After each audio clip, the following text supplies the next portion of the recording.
सैन्याच्या येवा देवा आम्ही तुझी स्तुती करीतो, तुझ्या नावाला मान महिमा आणि धन्यवाद देतो. पुन्हा एक वार तुझ्या वचनाचं मनचिंतन करण्यासाठी आम्ही आलेले असताना प्रभू तू आमचं सहाय्य कर, आम्हाला आपल्या आत्म्याने चालेल आणि जे मानना प्रभू तू आम्हाला देणार आहेस तो स्वीकारण्यास आणि विदित करण्यास आम्हा सगळ्यांना तो प्रभू मार्गदर्शन कर. येशूच्या नावात मागतो म्हणून आहे, आमेन. आजचा विषय आपल्या पंचांगामध्ये लिहिलेला आहे की पुनरुत्थानाचे साक्षीदार. पुनरुत्थानाचे साक्षीदार. आम्ही जो शास्त्रपाठ वाचलेला आहे जरा काढूया आपण. करिंथकरांचं पहिलं पत्र 15वा अध्याय. त्या ठिकाणी संत पाऊल आपल्याला परमेश्वराने प्रभू येशू ख्रिस्ताने ज्यांना ज्यांना पुनरुत्थानानंतर दर्शन दिलेलं आहे त्याचं वर्णन करतो. 5व्या वर्षानं प्रभू येशू मेलेल्यातून उठला आणि तो केफाला दिसला आणि मग काय म्हटलेलं आहे, 12 जणांना दिसला. त्यानंतर 6वं वचन, तो एकदम 500 पेक्षा अधिक बंधूंना दिसला. त्यातील बहुतेक आजपर्यंत हयात आहे, काही भिजलेले आहे. आणि मग त्याच्यानंतर तो याकोबाला भेटला आणि दिसला. मग तो सर्व प्रेषितांना दिसला. किती छान. प्रभू येशू ख्रिस्त पुनरुत्थानानंतर लोकांना दिसला असं म्हटलेलं आहे. दिसला याच्यापेक्षा त्याने स्वतःला प्रगट केले हे म्हणणं अधिक सोयीस्कर आणि रास्त आहे. दिसला म्हणजे असं कुठेतरी जाताना लोकांनी पाहिला असं होणार त्याचा अर्थ. परंतु तो प्रगट झाला. दिसला हा शब्द चुकीचा नाहीये, परंतु त्याच्या मधला जो गहन अर्थ आहे तो मी समजून सांगत आहे. दिसला याचा अर्थ लोकांनी त्याला पाहिलं. लोकांनी पाहिलं म्हणजे त्याने स्वतःला प्रगट केलं म्हणून लोकांनी पाहिलं. केफा म्हणजे कोण होता? केफाला दुसरं काय नाव आहे? पेत्र.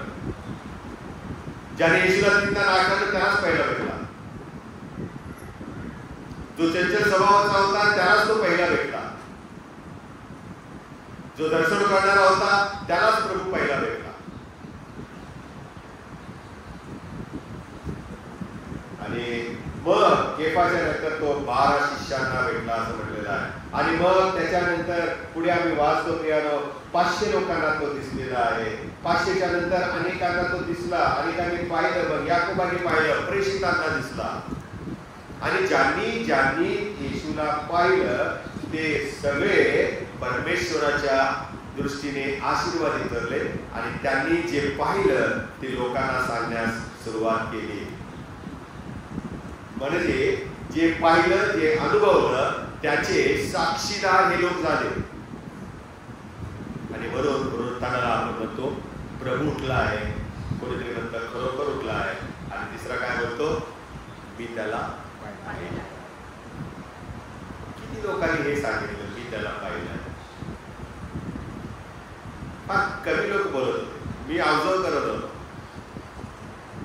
प्रभू उठलाय, खरोखर उठलाय. प्रभू उठलाय, खरोखर उठलाय. अरे पण तिसरं वाक्य महत्वाचं आहे ना, मी त्याला पाहिले आहे. I have seen the resurrected Lord. हे वचन प्रेषितांच्या विश्वासाचा एक भाग आहे. पहा बरं, प्रेषितांची कृत्य 2रा अध्याय आणि 32व्या वचनामध्ये काय वाचतो आपण? प्रेषितांची कृत्य 2रा अध्याय आणि 32वं वचन. त्या येशूला देवाने उठवले, मरणातून त्याला पुनरुत्थित केले. कोणी केले? देवाने केले असं म्हटलेलं आहे. पुढे याविषयी आम्ही सर्व साक्षी आहोत. म्हणजे पुनरुत्थानामध्ये पित्याचा मोठा सहभाग होता. देव बापाचा सहभाग होता. त्याचा एकुलता पुत्र प्रभू येशू ख्रिस्त सीलबंद शिक्कामोर्तब झालेल्या कबरीच्या आतमध्ये होता. आणि ती बाहेरची शिक्कामोर्तब झालेली थोड उघडी करण्याचं काम देवाने केलेलं आहे, त्याच्या पित्याने केलेलं. हे फार कमी लोक सांगतात आणि कमी लोकांना कळतं. आणि म्हणून या ठिकाणी पाहतो की हे वचन जे आहे, देवाने येशूला मेलेल्यातून उठवले. प्रभू येशू ख्रिस्ताचं येणंच या जगात मुळी देवापासूनच होतं. आणि म्हणून देवदूताला पलीकडे आणि म्हणाला, पहा पुत्र प्रसूत आणि तू त्याचे नाव येशू ठेव. हो प्रिय, देवापासून आला, देवाकडे गेला. हे बाबा, मी माझा आत्मा तुझ्या हाती सोपवेल. आणि त्याच देवाने, त्याच पित्याने त्याला मरणातून पुन्हा उठवलेला आहे. आम्ही प्रार्थना देखील तीच करतो ना, हे आमच्या. आणि शेवट कसा करतो? येशूच्या नावात मागितले आहे म्हणून तू ऐक, तू ऐक. प्रभू देवा पिता जो आहे त्याचा रोल आमच्या जीवनात फार महत्वाचा आहे. जसा येशूच्या जीवनामध्ये तो अति महत्वाचा होता, तशा प्रकारे आमच्या जीवनामध्ये पण आहे. आणि म्हणून पेंटेकॉस्टच्या वेळी जेव्हा पेत्र भर सभास्थानात उभा राहिला आणि आत्म्याने युक्त होऊन भाषण करू लागला, तेव्हा त्या पवित्र आत्म्याने त्याला हे बोलण्यास सुचवले की देवाने त्याचा पुत्र येशू ख्रिस्त याला मेलेल्यातून उठविले आणि आम्ही सर्व त्याचे साक्षी आहोत. साक्षी आहोत. एकाही महिलेचं नाव लिहिलं नाही. मी वाचत होतो आता, एकाचं लिहिलंय, याकोबाचं लिहिलंय, 12 जणांचं आहे, 500 आहे, 300 आहे. पहिल्याचं नावच नाही दिसत. लिहिणारा बायस होता का काय कोण असतात, पण काही असो. पण शुभवर्तमानकारांनी ते लिहिलेलं आहे. शुभवर्तमानकारांनी लिहिलं की पहिल्या प्रवृत्ती ख्रिस्ताचं दर्शन महिलांना मिळालं. महिलांनी जाऊन पुरुषांना सांगितलं आणि मग पुरुष पळायला लागले सुवार्ता सांगत. एन्करेजमेंट करणारे कोण होतं? सुवार्ता सांगणारे कोण होते? महिला. आणि म्हणून आम्ही पाहतो वर जर हे आम्ही वचन वाचलं तर येशूचं पुनरुत्थान एक ऐतिहासिक घटना आहे अशा दृष्टिकोनातून पाहण्यासाठी अनेक लोक त्या ठिकाणी उत्सुक होते. परंतु त्याच्यापेक्षाही या पुनरुत्थानाला अधिक महत्व आहे. याच्या मुद्द्याकडे तर पहिला मुद्दा आहे, पुनरुत्थान हा ख्रिस्ती विश्वासाचा पाया आहे. Resurrection is the foundation of a Christian faith. साक्षीदार कोण झालेले आहेत? ज्यांनी प्रभू येशू ख्रिस्तासाठी स्वतःचा जीव दिलेला आहे, ज्यांनी येशू ख्रिस्तासाठी स्वतःचं बलिदान केलेलं आहे, हुतात्मा झालेले आहे, ज्यांना वध करण्यात आलेला आहे, ज्यांना मारण्यात आलेलं आहे, ते साक्षीदार झालेले आहेत. आणि म्हणून प्रियानो, विश्वासासाठी मरणास कवटाळलेले जे आहे ते साक्षीदार आम्हाला या शास्त्र पाठामध्ये संत पाऊल लिहून दाखवत आहे. 10 पैकी 9 आज्ञा अशी आहे, खोटी साक्ष देऊ नको. आणि मग येशू आम्हाला काय सांगतो? खरी साक्ष काय आहे? खरी साक्ष दिल्यावर काय होतं? माताचे शुभवर्तमान 19 अध्याय 16 ते 18 वचनामध्ये आम्ही वाचतो. खरी साक्ष जर आम्ही देतो तर आम्हाला सार्वकालिक जीवन प्राप्त होते. वास्तविक पाहता खोट्या साक्षीदारांच्या मुळे येशूला वधस्तंभावर मारावं लागलं. जे तो बोलला नव्हता ते तो बोलला असं लोक म्हणायला लागले. जी कामे त्याने शाब्बा दिवशी केली ती अनधिकृत आहे असं म्हणून त्यांनी त्याच्यावर आरोप ठेवले. अनेक दोष लावण्यात आले ज्याला काही काय म्हणतो त्याला आपण आधारच नव्हता. आणि अशा या खोट्या साक्षीदारांच्या मुळे येशूला क्रूसावर मरावे लागले. पण तरी देखील त्याच येशूचं पुनरुत्थान आम्हाला खरं काय आहे याची साक्ष देतात. हालेलुया. खरं काय आहे याची साक्ष देतात. मनुष्याने मला मारलं तरी देवाने मला मेलेल्यातून प्रभू महान आहे. आणि म्हणून संत पाऊल या वचनामध्ये काय म्हणतो पहा बरं. करिंथ्यास पहिलं पत्र 15 अध्याय आणि 12 पासून पुढे जर आम्ही वाचत गेलो तर आम्ही दिसतं, ख्रिस्त मेलेल्यातून उठवला गेला आहे अशी आम्ही त्याच्याविषयी घोषणा होत आहे. तर मेलेल्यांचे पुनरुत्थान पुनरुत्थान नाही असे तुमच्यातील कित्येक जण कसे काय म्हणतात? आणि म्हणून संत पाऊल असं म्हणतो, मेलेल्यांचे पुनरुत्थान जर नाही तर ख्रिस्त उठवला गेला नाही. आणि जर ख्रिस्त उठवला गेला नाही तर आमची घोषणा, आमचं प्रीचिंग, आमचा उपदेश, आमचा विश्वास सगळंच व्यर्थ आहे. कारण मरणानंतर काय आशाच उरत नाही. आणि आम्ही देवाविषयी खोटे साक्षी असे ठरलो. कारण देवाविषयी आम्ही अशी साक्ष दिली की त्याने ख्रिस्ताला उठवले, देवाने मेलेल्या तो येशूला उठवले. पण जर मेलेले उठवले जात नाही तर त्याने त्याला उठवलं नाही. आणि मेलेले उठवले जात नाही तर ख्रिस्तही उठवला गेला नाही. आणि ख्रिस्त जर उठवला गेला नाही तर तुमचा विश्वास निष्फळ, तुम्ही अजूनही आपल्या पापात आहात. प्रभू येशूचं पुनरुत्थान झालं, तो मेलेला उठवलेला आहे. जेव्हा आम्ही पहिल्यांदा येशू ख्रिस्ताला आपला तारणारा म्हणून स्वीकारलं, त्याच्यावर आम्ही विश्वास ठेवला, तेव्हा आम्हामध्ये सार्वकालिक जीवन आले. आणि जे भविष्यातील जे जीवन आहे, जे राज्य आहे प्रभूचं, ते आम्हाला मिळणार याची आम्ही साक्षीदार बनतो. म्हणजे आम्ही पुनरुत्थित ख्रिस्तावर विश्वास ठेवल्यामुळे गौरवी आशा जी प्रभूने आम्हाला दिलेली आहे, सार्वकालिक जीवनाचा जी आशा प्रभूने आम्हाला दिलेली आहे, त्याचे आम्ही साक्षीदार बनतो. आणि म्हणून आम्ही सुवार्ता बाहेर जाऊन सांगतो, काय माहिती का, येशूवर विश्वास ठेवून म्हणजे तुला मुक्ती मिळेल, म्हणजे तुला स्वर्ग प्राप्त होईल, मोक्ष मिळेल. प्रभू येशूवर विश्वास ठेव म्हणजे तुला सार्वकालिक. आम्ही साक्षीदार बनलेलो आहोत. फक्त एक पायरी ओलांडायची आहे आणि ती म्हणजे जाऊन सांगायचं. आम्ही साक्षीदार झालेलं. आणि म्हणून ख्रिस्ताच्या द्वारे गौरवी आशा जी आम्हाला प्राप्त झालेली आहे, पुढे होणारं आमचं पुनरुत्थान आणि त्यानंतर आम्हाला मिळणारं सार्वकालिक जीवन, यांची आम्ही साक्षीदार झालेलो असताना आम्ही आमची तोंडे बंद करून का जीवन जगत आहे?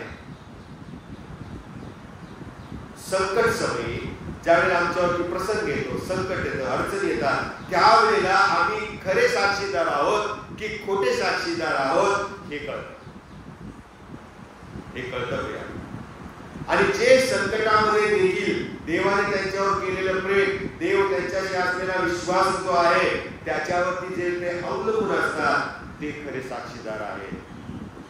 पण संकट समयी रणछोड दास जर असतील, मैदान सोडून पळणारे असतील, परमेश्वराला अवलंबून जर राहणारे असतील, तर ते खोटे साक्षीदार आहेत.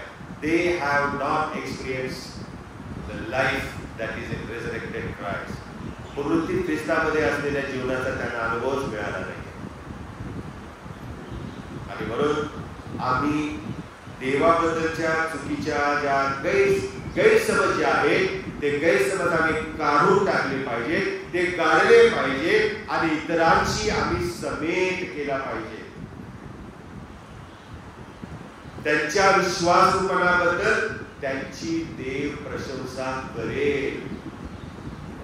पण तुम्ही आणि मी मध्यस्थाचं काम करायला हवं. दुसरा मुद्दा आहे पुनरुत्थान आमची पुनर्प्रस्थापना करतो. आम्हाला तो पुनरुत्थित ख्रिस्त पुन्हा त्याच्यामध्ये उभा करतो. कारण पुनरुत्थानाचं सामर्थ्य अमर्याद आहे, जे या संपूर्ण प्रेषितांच्या कृत्यामध्ये आम्हाला पाहायला मिळतं प्रियानो. आणि येशू ख्रिस्त हा आमच्या फक्त जीवाच्या साठीच मरण पावला असं नाही, तर तो आमच्या संपूर्ण मनुष्यपणासाठी मरण पावला.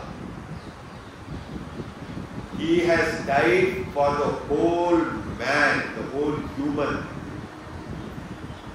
कुठल्या एका आमच्या शरीराच्या अवयवासाठी तो मेला नाही. आमचं सगळं जीवन त्याच्या हातामध्ये आहे. या जीवनामधील प्रत्येक घटक, प्रत्येक घटना त्याच्या हातामध्ये आहे. आणि म्हणून देवाचं सामर्थ्य जे आहे, देवाचं प्रवेश निष्ठाचं जे सामर्थ्य आहे, ते आमचा आत्मा, जीव आणि शरीर यांना स्पर्श करतं. It touches the soul, the mind and the spirit of us.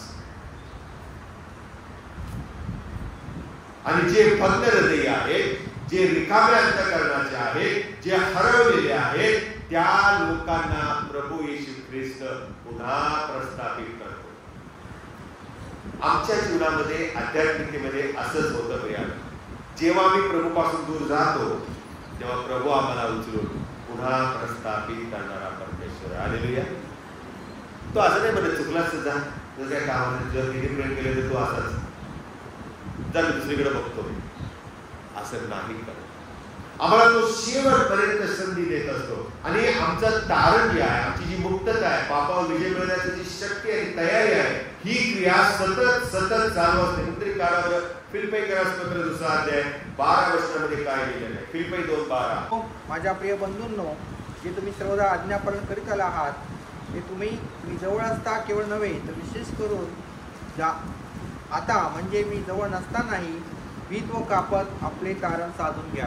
आपले तारण साधून घ्या.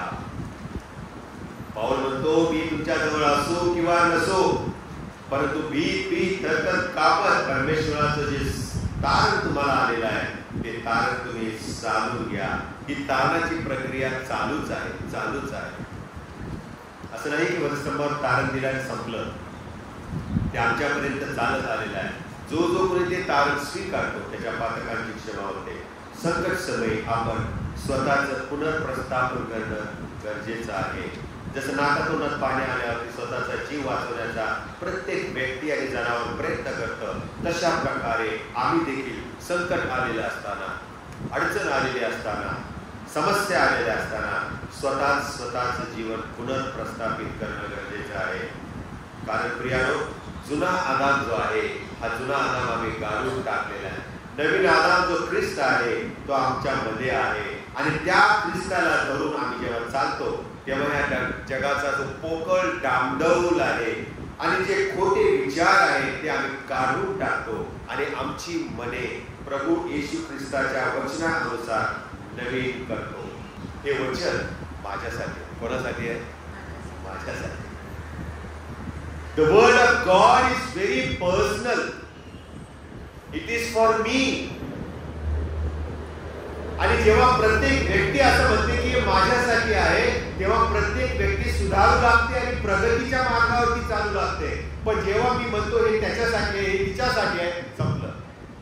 आम्ही आणि इतर लोक याच्यामध्ये आम्ही भिंत तयार करतो, दुराव्याची भिंत तयार करतो, पाप आणि पुण्य याची भिंत तयार करतो, धार्मिक आणि अधार्मिक याची भिंत तयार करतो आणि दुरावा समेटाची भूमिका सोडून आम्ही विध्वंसाची भूमिका स्वीकारतो. आणि म्हणून देवाच्या वचनाने, त्याच्या वचनानुसार आम्ही स्वतःला नवीन केलं पाहिजे. आणि जसं आम्ही आमच्या मनाचे आणि आमच्या जीवनाचे, असं म्हटलेलं आहे, पुन्हा नवीकरण करतो, तसं परमेश्वराचं सामर्थ्य आमच्यामध्ये कार्य करू लागतं. आणि मग आम्ही त्याचे साक्षीदार बनतो.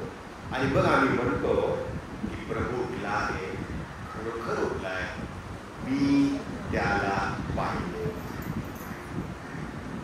I have seen the Lord. थोमाला दिसला. थोमा सांगत गेला, प्रभू उठला आहे, मी त्याला पाहिलं. आणि त्यामुळे भारतामध्ये आज आम्ही मंडळी म्हणून उपस्थित आहोत. जेव्हा आम्ही पुनरुत्थित ख्रिस्ताला पाहतो तेव्हा त्या पुनरुत्थित ख्रिस्ताचं सामर्थ्य आमच्यामध्ये येतं आणि आम्ही साक्षीदार बनतो. ऐकून वचन देवाचं आम्ही बसणारे नाही बनत, आम्ही जाऊन लोकांना सांगतो. ख्रिस्ताच्या शरीरात आरोग्य मिळावं म्हणून आम्ही देवाचे साक्षीदार बनतो.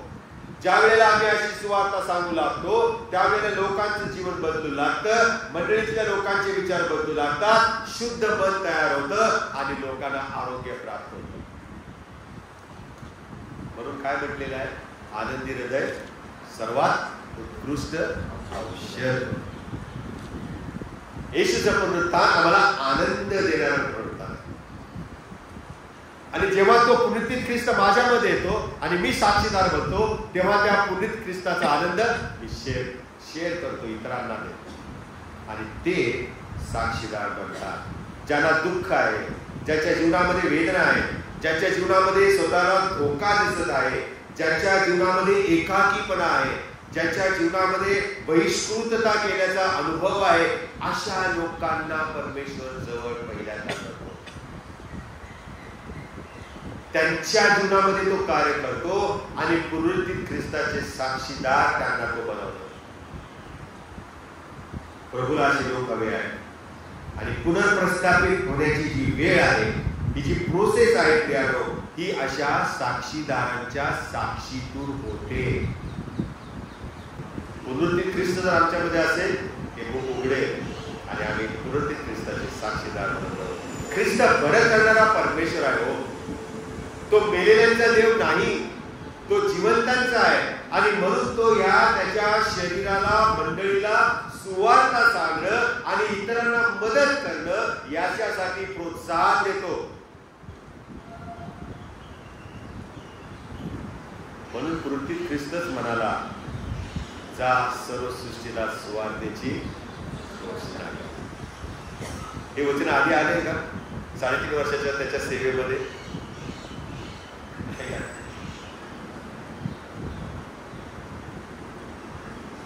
जा सर्व सृष्टीला सुवार्तेची घोषणा करा, त्यांना पिता पुत्र पवित्र आत्मा याच्या नावात बाप्तिस्मा द्या त्यांना, आणि त्यांना माझे.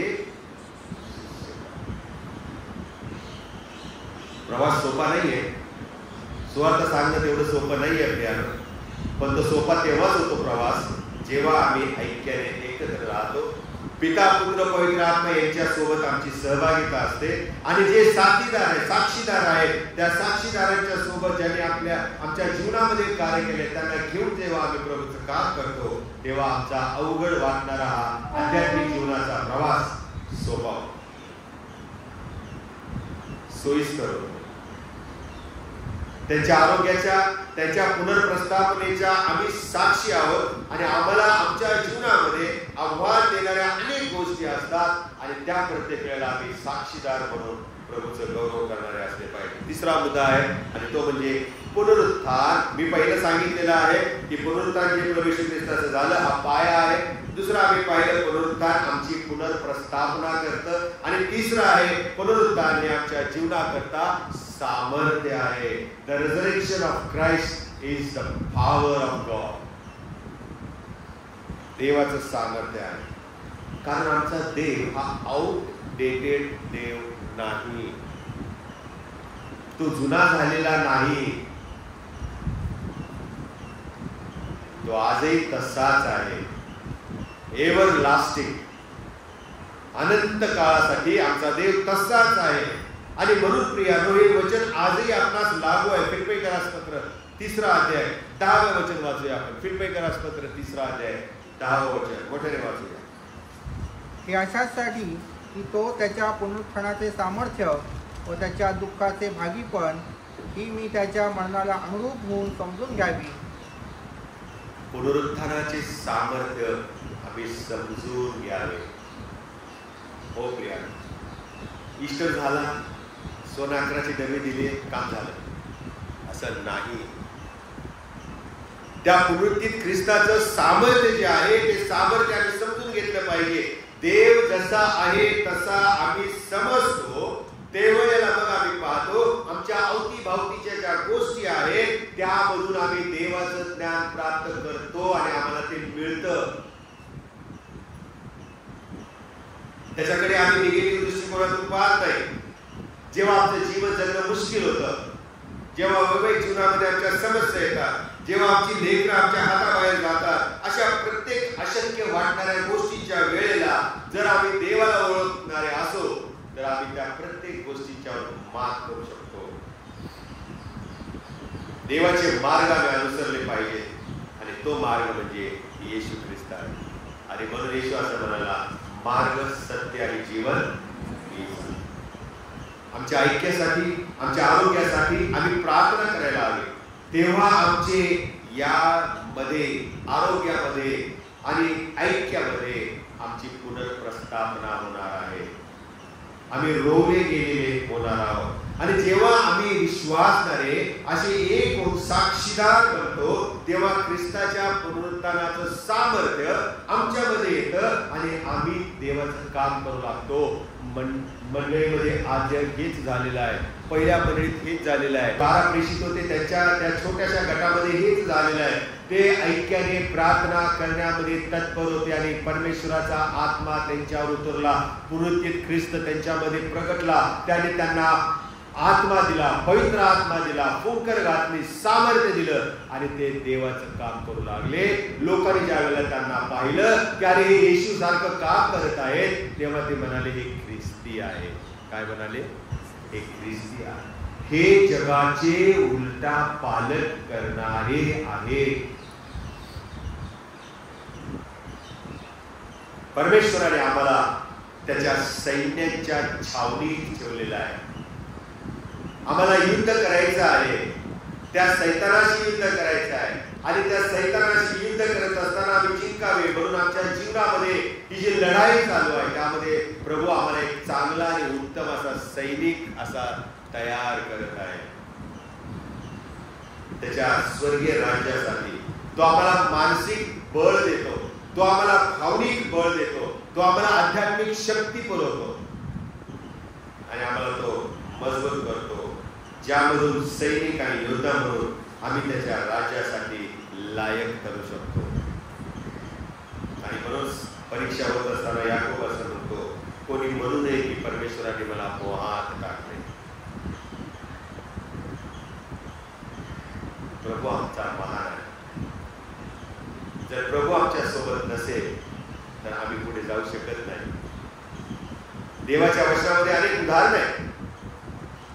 त्या अनेक उदाहरणांच्या मध्ये अनेक लोकांच्या जीवनामध्ये आम्हाला हेच पाहायला मिळतं, प्रभू जर तू आमच्या बरोबर नसेल तर आम्हाला पुढे नेऊ नकोस.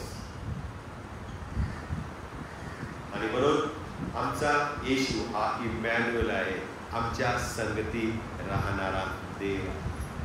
त्या ख्रिस्ताला आपण आपल्या अंतःकरणात स्वीकारूया, कारण त्याचं पुनरुत्थान माझ्या विश्वासाचा पाया आहे. त्याचं पुनरुत्थान ज्या ज्या वेळी मी प्रभूपासून दूर जातो त्या प्रत्येक वेळेला मला तो पुन्हा प्रस्थापित करतो आणि त्या येशूचं पुनरुत्थान हे मला सामर्थ्य देतं की जेणेकरून मी विजयी ख्रिस्ती जीवन जगावं. आणि अशा प्रकारे ते पुनरुत्थान स्वीकारण्यास प्रभू तुम्हाला सहाय्य करू. आपण प्रार्थना करूया. पवित्र प्रभू आम्ही स्तुती करतो, धन्यवाद देतो पुन्हा एक बार प्रभू की तू आपल्या वचनातून आम्हाला 3 गोष्टी पुनरुत्थानाच्या सांगितलेल्या आहेत, 3 वैशिष्ट्य सांगितलेले आहेत. येशूचं पुनरुत्थान आमचा पाया, येशूचं पुनरुत्थान आम्हाला प्रस्थापित कर आणि येशूचं पुनरुत्थान आम्हाला शक्ती सामर्थ्य की जे स्वीकारल्यावर आम्ही त्याचे साक्षीदार. प्रभू तू आम्हाला खरे साक्षीदार म्हणून जीवन जगण्यास आव्हान दिलेलं आहेस. तोंड बंद करून जगण्यासाठी नव्हे तर ख्रिस्ताची सुवार्ता, पुनरुत्थित ख्रिस्ताची सुवार्ता इतरांना सांगण्यासाठी प्रभू तू आम्हाला बळ, मनाची तयारी करण्यास शक्ती येशूच्या